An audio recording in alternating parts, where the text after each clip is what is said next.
Assalamualaikum warahmatullahi wabarakatuh. Ini adalah taklimat akademik untuk minggu destinasi siswa pelajar pradiploma, diploma dan sarjana muda sesi Oktober 2020 dan Februari 2021. Saya Syaiful Anwar bin Sabu, penolong pendaftar kanan di bahagian Hal Ehwal Akademik UiTM Cawangan Johor. Berikut adalah fungsi dan tanggungjawab bahagian Hal Ehwal Akademik, antara lainnya menguruskan rekod pelajar dan pentadbiran, mengendalikan proses akademik pelajar, proses pendaftaran pelajar baru, menguruskan peperiksaan serta audiovisual dan bilik kuliah. Ini adalah struktur organisasi bahagian Hal Ehwal Akademik UiTM Cawangan Johor, dikotai oleh Dr. Ahmad Razi bin Ramli selaku Timbalan Rektor Hal Ehwal Akademik, Encik Hamzah bin Aziz, penolong pendaftar di unit peperiksaan, saya sendiri di unit rekod pelajar, dan Cik Zuraida binti Muslim, penolong pendaftar di kampus Pasir Gudang. Ini pula adalah senarai nama Ketua Pusat Pengajian dan juga Koordinator Program Kampus Segamat, di mana pelajar-pelajar boleh mendapatkan khidmat nasihat, boleh membuat rujukan dan bertanya kepada KPP dan juga KP untuk program dan kursus yang telah ditetapkan. Ini pula adalah senarai nama KPP dan Koordinator Program Kampus Pasir Gudang untuk pelajar-pelajar Kampus Pasir Gudang membuat rujukan dan mendapatkan bantuan serta khidmat nasihat. Dan ini pula adalah senarai nama kerani di unit rekod pelajar kampus Segamat yang telah dihaskan berdasarkan kepada kod program. Pelajar boleh mendapatkan bantuan khidmat nasihat daripada kerani di unit rekod pelajar ini. Manakala ini adalah senarai nama kerani unit rekod pelajar kampus Pasir Gudang, di mana pelajar-pelajar di kampus Pasir Gudang perlu membuat rujukan kepada kerani-kerani yang telah ditetapkan berdasarkan kepada kod program ini dan perlu mendapatkan bantuan daripada pihak mereka. Ini adalah lokasi bahagian Hal Ehwal Akademik di bangunan pentadbiran. Disertakan alamat, nombor telefon, nombor fax dan juga email bahagian Hal Ehwal Akademik bahagian Johor. Pelajar juga boleh mendapatkan sebarang maklumat daripada laman web rasmi UiTM Cawangan Johor. Ini adalah laman web Facebook rasmi bahagian Hal Ehwal Akademik. Seharusnya pelajar like Facebook ini dan semua maklumat yang terkini berhubung dengan akademik diletakkan di Facebook ini. Selain itu, pelajar juga boleh menyertai Telegram HEA UiTM Cawangan Johor. Dalam Telegram ini, sebarang perkara, sebarang prosedur, maklumat Hal Ehwal Akademik kita letakkan di dalam Telegram ini. Sebagai ringkasan, jika di kampus Segamat ada program pradiploma, diploma dan juga sarjana muda. Manakala di kampus Pasir Gudang ada program diploma, program sarjana muda yang dikendalikan secara part-time dan juga satu program sarjana. Disertakan senarai program yang ada di kampus Segamat. Diploma, ijazah sarjana muda dan program diploma di kampus Pasir Gudang.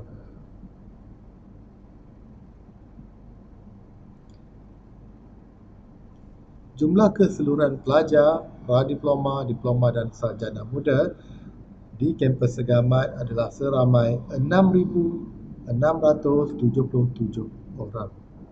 Manakala jika dicampurkan kedua kampus Segamat dan juga Pasir Gudang, jumlah pelajar adalah seramai 9,702 orang.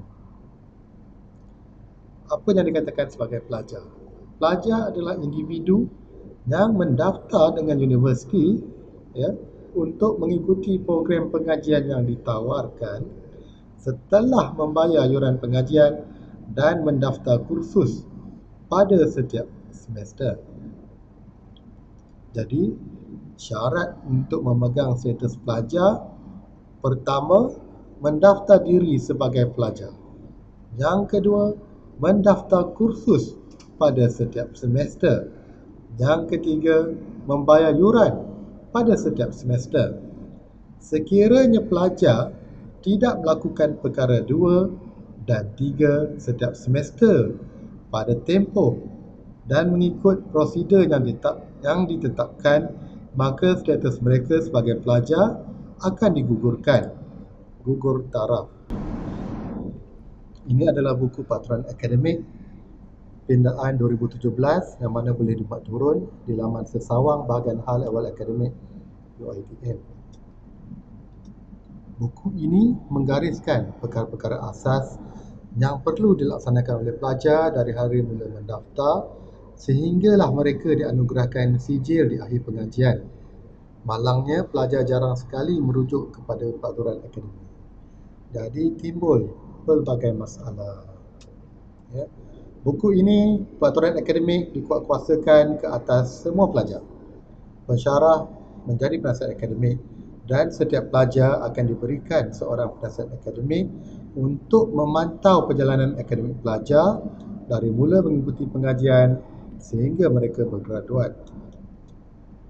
Ini adalah kitaran akademik yang akan dilalui oleh setiap pelajar setiap semester. Ya. Daripada 28 September hingga 25 Oktober, pelajar hendaklah mendaftar kursus mengikut kumpulan. Manakala, bayaran yuran pengajian hendaklah dijelaskan sebelum 13 November 2020. Kuliah akan bermula pada 11 Oktober dan pelajar wajib membuat validasi pendaftaran kursus, ya, bermula 26 Oktober hingga 9 November. Jadi pelajar yang tak membayar yuran pengajian boleh menyemak status mereka sama ada gugur taraf ataupun tidak pada 20 November 2020. Pelajar juga diingatkan untuk mengisi Student Feedback Online SUFO pada 14 Disember hingga 31 Januari 2021. Pelajar juga hendaklah merujuk jadual waktu peperiksaan mengikut kursus yang didaftar oleh pelajar. Mereka juga hendaklah mencetak slip menduduki peperiksaan akhir dan menduduki peperiksaan akhir ataupun final assessment bermula pada 1 hingga 23 Februari 2021. Setelah itu, pelajar boleh membuat semakan keputusan penilaian pada tarikh yang akan dimaklumkan kelak sehinggalah mereka tamat pengajian. Proses ini akan berulang daripada setiap semester. Ini adalah kalender sesi akademik yang mana pelajar perlu mengikuti setiap program yang telah digariskan. Sebagai contoh, Minggu Destinasi Siswa bermula dari 27 September hingga 3 Oktober dan bersambung dengan program Minggu Education 5.0 at UiTM pada 4 hingga 8 Oktober 2020.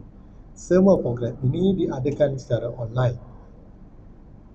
Ini adalah kalender perkuliahan 2020 hingga 2021. Okey, bermula pada kuliah 1 yang bermula pada 11 Oktober hingga 28 November 2020. Cuti pertengahan semester pada 30 November hingga 6 Disember 5 Disember 2020. Okey, dan kemudian bersambung dengan kuliah 2 pada 6 Disember 2020 hingga 23 Januari 2021.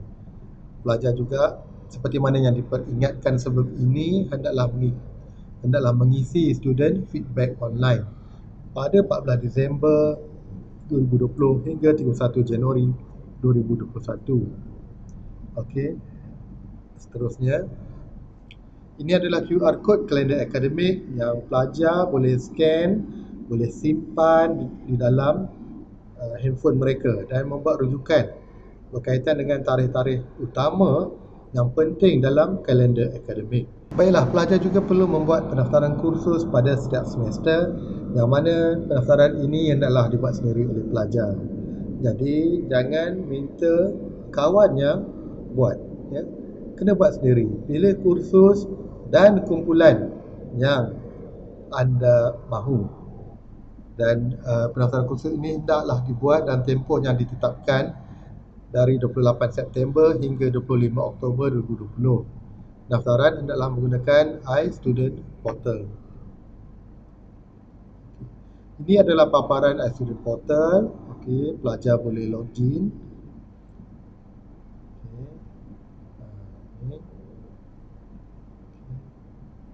Sila klik pautan. Login ID dan password pelajar akan diberikan secara automatik sebaik sahaja mendaftar dengan UiTM. Apa berlaku kalau anda lupa password ataupun tersalah memberikan email kepada UiTM? Jadi jika begitu, tekan bahagian forgot password. Klik here, ya. Seterusnya, iStudent Portal adalah gerbang masuk SIMS oleh pelajar. Setiap pelajar akan diberikan kata laluan untuk akses. Pelajar mesti melayari iStudent Portal untuk kemas kini dan semak data sendiri.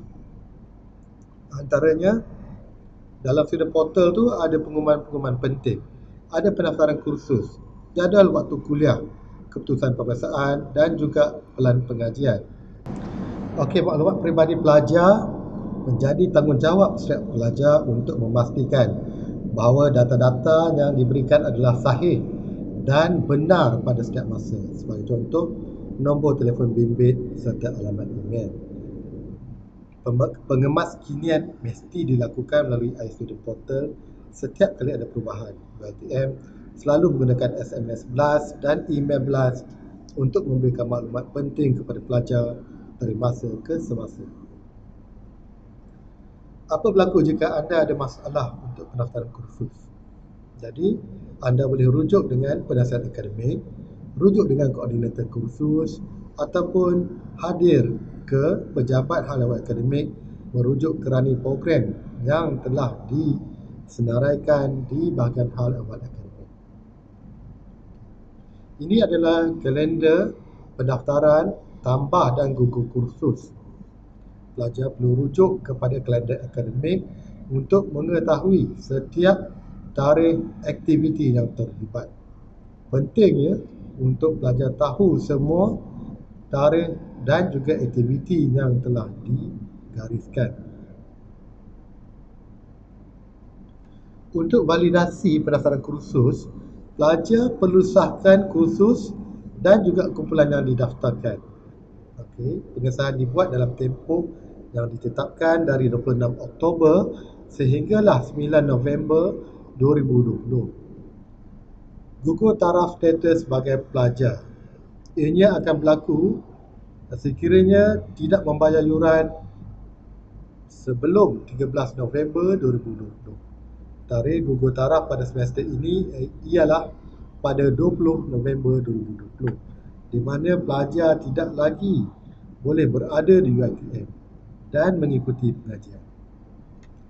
Sekiranya pelajar ada masalah untuk membayar yuran, pelajar kena mohon tangguh bayaran yuran sebelum 6 November 2020. Caranya, isi borang secara online. Ini boleh mengelakkan pelajar diberikan status GT. Bot pengajian di UiTM Cawangan Johor ada dua. Satu sepenuh masa berlanjut dan di Pasir Gudang sepenuh masa serta sepenuh masa berlanjut. Dan hanya di kampus Pasir Gudang ditawarkan pengajian dua kampus dan pendidikan jarak jauh secara e-learning. Seterusnya, kaedah pengaliran akademik. Okey, pelajar akan mengikuti penilaian. Ada test, ada kehadiran dan juga perlu membuat presentation. ada quiz dan juga assignment yang perlu disiapkan. Tambah dengan final exam, barulah akan dapat total mark, grade dan juga CGPA. Kehadiran dalam kuliah adalah wajib bagi setiap sesi pengajaran. Kehadiran yang kurang dari 80% tanpa kebenaran boleh menyebabkan pelajar dihalang dari mengikuti peperiksaan akhir. Pelajar akan diberikan status ZZ untuk kursus tersebut yang membawa nilai grade 0.00 serta dikira dalam pengiraan GPA atau CGPA. Jadi setiap status ZZ yang diberikan denda RM100 dan nilai grade tidak boleh ditebus tampal jika tamat pengajian. Jadi akan memberikan kesan kekal terhadap nilai CGPA. Okey, pemberian status ZZ kepada pelajar yang tidak ada kuliah ini, apabila kehadiran kurang 90%, mereka akan mendapat surat peringatan. Surat peringatan akan diberikan kepada pelajar, dialamatkan kepada alamat rumah. Okey. Jika kehadiran kurang daripada 80%, maka pihak kami akan mengadakan sesi temu bual untuk mengetahui apa punca pelajar tidak dapat hadir ke kuliah. Ya. Dan sekiranya alasan itu tidak diterima, mereka akan dihalang dari memasuki peperiksaan akhir, diberikan status ZZ dan penalti RM100 untuk setiap kursus. Sekiranya contoh sekiranya tidak hadir satu kursus lebih daripada 80% dengan alasan yang tidak munasabah, diberikan status ZZ, denda penalti RM100. Jika dua kursus, RM200. Begitulah seterusnya. Status pelajar lulus, F1 gagal pada kali pertama, F2 gagal pada kali kedua, F3 gagal pada kali ketiga, PD pembinaan kredit, pengecualian kredit tidak lengkap, audit tindakan disiplin. Ya. Sekiranya ada YY dan ZZ tidak ada peperiksaan tanpa kebenaran, pelajar hendaklah membayar denda RM100 dan tidak boleh ditebus tampal. Okey, jika pelajar cemerlang, mereka akan diberikan anugerah dekan. Anugerah dekan ini adalah anugerah kepujian kepada pelajar yang memperolehi PNG minimum 3.5 bagi sekurang-kurangnya 12 unit kredit. Seterusnya, jika setiap semester mereka mendapat anugerah dekan, maka mereka layak diberikan anugerah Naib Chancellor.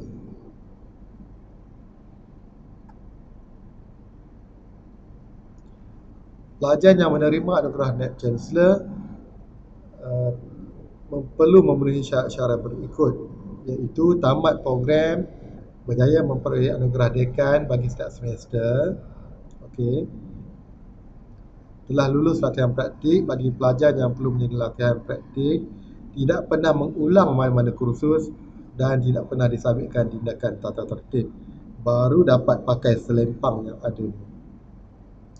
Seterusnya, maksud grade PNG, purata nilai grade, nilai pencapaian pada sesuatu semester. Okey. Ini adalah jadual nilai grade. Maksud grade HPNG pula adalah himpunan purata nilai grade. CGPA adalah satu sistem atau mekanisme pentaksiran dan pelaporan mengenai peningkatan dan pembangunan bersepadu pelajar dari segi adab, etika dan nilai murni, pengetahuan, deklaratif dan fungsional serta kemahiran teknikal mereka dalam disiplin yang diceburi. Ini adalah cara pengiraan HPNG, jumlah nilai kredit yang didaftarkan dalam penilaian di semua semester bahagikan dengan jumlah unit kredit yang terkumpul dalam setiap semester. Okay. Pengiraan CGPA, Cumulative Grade Point Average dan HPNG, himpunan purata nilai grade. Penyandaan semula HPNG ini dilakukan untuk pelajar berstatus anugerah Naib Chancellor, TS, TM dan D6 dengan menggantikan grade kursus yang gagal sekiranya ada. Grade WW, YY dan ZZ tidak diganti. Setiap kali hujung semester, pelajar boleh membuat semakan keputusan peperiksaan mereka. Berdasarkan kepada pencapaian HPNG, pelajar akan diberikan status keputusan peperiksaan seperti berikut. ANC tamat dengan anugerah Net Chancellor, TS tamat dengan anugerah Dekan, TM tamat, AD anugerah Dekan, LU lulus, P perhatian tidak memuaskan, D gagal dan diberhentikan, SML lulus dan melebihi tempoh pengajian. Status tamat dengan anugerah Net Chancellor, ANC tamat dengan anugerah Dekan, TS dan anugerah Dekan, AD dianugerahkan kepada pelajar dengan prestasi yang cemerlang. Untuk pelajar yang mendapat status yang tidak memuaskan, P1 dengan CGPA antara 1.8 sehinggalah 2, manakala P2 CGPA 2 pointer and below setelah mendapat P1 pada semester sebelumnya. Status diberhentikan sekiranya pelajar mendapat CGPA 1.8 dan ke bawah, iaitu D1, D2 CGPA 1.8 setelah mendapat P1, D3 CGPA 2.0 ke bawah setelah mendapat P2, D4 gagal sesuatu kursus pada kali ketiga, D5 CGPA kurang daripada 2.0 dan tidak berjaya menyempurnakan semua kursus setelah tamat tempoh yang ditetapkan dalam pelan pengajian. D6 lulus semua kursus yang diperlukan dengan CGPA kurang 2.0, manakala D7 tidak hadir semua peperiksaan tanpa kebenaran universiti. Pelajar gagal D1 hingga D7 atau gugur taraf GT, pelajar tidak dibenarkan memohon program pengajian yang sama.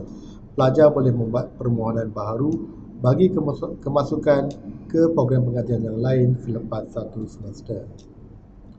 Pelajar yang gagal dan diberhentikan dengan status D3 hingga D8 boleh membuat rayuan secara atas talian melalui iStudent Portal dalam tempoh 14 hari selepas tarikh keputusan diumumkan secara rasmi. Pelajar yang diterima masuk semula akan diberikan status X1 yang setara dengan status P2. Cuti khas adalah cuti yang dipohon oleh pelajar untuk menangguh pengajian atas sebab-sebab tertentu. Sebagai contoh, pelajar kemalangan, peha patah dan mendapat cuti daripada doktor. Jadi, beliau boleh memohon cuti khas. Tempoh yang dibenarkan, pelajar sepenuh masa boleh memohon cuti khas bagi tempoh maksimum 2 semester. Pelanggaran kaedah tata tertib pelajar bersabit dengan peperiksaan dan juga penilaian. Pelajar yang didapati bersalah di bawah kaedah 3J, 3K dan kaedah institusi pelajaran tata tertib pelajar 1976 akan dihukum mengikut keputusan pihak berkuasa lembaga tata tertib universiti. Grade F atau gagal dengan status FD oleh Senat. Pelajar yang melakukan plagiarisme dalam projek ilmiah tugasan akan digagalkan dalam kursus tersebut dengan diberi grade F atau gagal. Jadi ingat ya pelajar tidak melakukan plagiat pada sebarang kerja ataupun tesis yang mereka hasilkan. Tata tertib akademik. Di UiTM Johor diwujudkan AJK Tata Tertib Akademik, yang mana satu kes tata tertib akademik ini urusdianya adalah unit peperiksaan rujukan Akta 174, manakala kes ketidakhadiran kuliah akan diuruskan oleh unit rekod dan pentadbiran berdasarkan kepada buku peraturan akademik UiTM. Ini adalah pembahagian tata tertib akademik. Kuliah, tak hadir co-curriculum, tidak hadir pada amali, lewat hadir Sama ada kuliah secara online ataupun bersemuka, tak hadir. Tidak ada bengkel akademik. Tanda tangan kehadiran kuliah untuk orang lain menggunakan telefon bimbit di dalam masa kuliah. Dalam peperiksaan, bawa nota ke bilik peperiksaan. Menyamar sebagai calon peperiksaan. Membenarkan orang lain sebagai calon ataupun membawa keluar bahan terperingkat daripada Dewan Peperiksaan. Sekiranya meniru peperiksaan, ujian, tugasan, plagiat, malah mencuri hasil dan harta intelek, mereka akan dikenakan tata tertib akademik. Untuk pelajar yang mengikuti latihan praktikal di syarikat-syarikat luar, sekiranya mereka dibuang oleh majikan disebabkan oleh kes disiplin, tidak melaku diri untuk latihan praktik, mereka juga akan dikenakan tata tertib akademik. Pelajar juga diingatkan untuk tidak melakukan komputer hacking, sabotaj dengan virus, memasukkan screensaver sendiri atau memadam bahan dalam komputer serta membindah dan menggunakan software tanpa lesen. Intellectual rights, merakam kuliah tanpa kebenaran juga adalah dilarang. Mereka juga dilarang untuk menjual intellectual property. Sebagai peringatan untuk pertukaran program, pertukaran kampus, pelajar tak dibenarkan untuk menukar program. Sebagai contoh, mereka telah ditawarkan program accounting, tetapi pelajar hendak memilih program selain daripada itu, maka tak dibenarkan bertukar program. Untuk pertukaran kampus, pelajar juga tidak dibenarkan bertukar kampus. Ini berdasarkan keputusan Senat 151 pada 24 Februari 2011. Ini adalah objektif kualiti. Okey, Jabatan Pencawangan Johor telah mewujudkan KPI, Key Performance Indicator, bagi merancangkan kesarjanaan akademik pelajar. Selain daripada mengikuti program-program dan kursus secara formal, pelajar juga digalakkan untuk aktif dalam program-program berpersatuan dan juga pelbagai lagi program menggunakan tabung amanah pembangunan akademik. Okey. Permohonan ini hanya untuk program yang menjurus kepada keperluan kursus. Sebagai contoh, program lautan akademik, pertandingan, majlis rasmi, bengkel, kursus, sukan, antara program, seminar, forum, malah kem khidmat masyarakat. Banyak program-program yang boleh diadakan. Selain itu, sistem nasihat akademik, yang mana pelajar akan diberikan nasihat oleh penasihat akademik PA dari semasa ke semasa supaya pelajar dapat menggunakan masanya di universiti dengan lebih terancang untuk mencapai kejayaan sehingga tamat pengajian. Sistem penasihat akademik ini diguna pakai oleh seluruh sistem UiTM. Semua pelajar yang berdaftar dan belum menamat pengajian dalam tempoh yang ditetapkan akan diberikan seorang penasihat akademik. Anda boleh ketahui dengan melayari internet melalui sistem maklumat di iStudent Portal ataupun menghubungi koordinator program KP yang telah ditetapkan. Ini adalah tugas dan peranan penasihat akademik. Pendaftaran kursus individu, kebenaran kursus prasyarat, kebenaran lebih unit kredit, kebenaran kursus bahagian hadapan, kebenaran kursus bertindih, kebenaran pengukuran kursus, kebenaran menukar kursus elektif ataupun pilihan, jejak audit pendaftaran kursus, pelan induk, pelan terperinci, pengecualian kredit dan akaun student portal. Dari sistem penasihat akademik ini perlulah mengikut peraturan akademik serta perlu tahu pelan pengajian pelajar dan proses-proses akademik yang perlu disempurnakan oleh pelajar.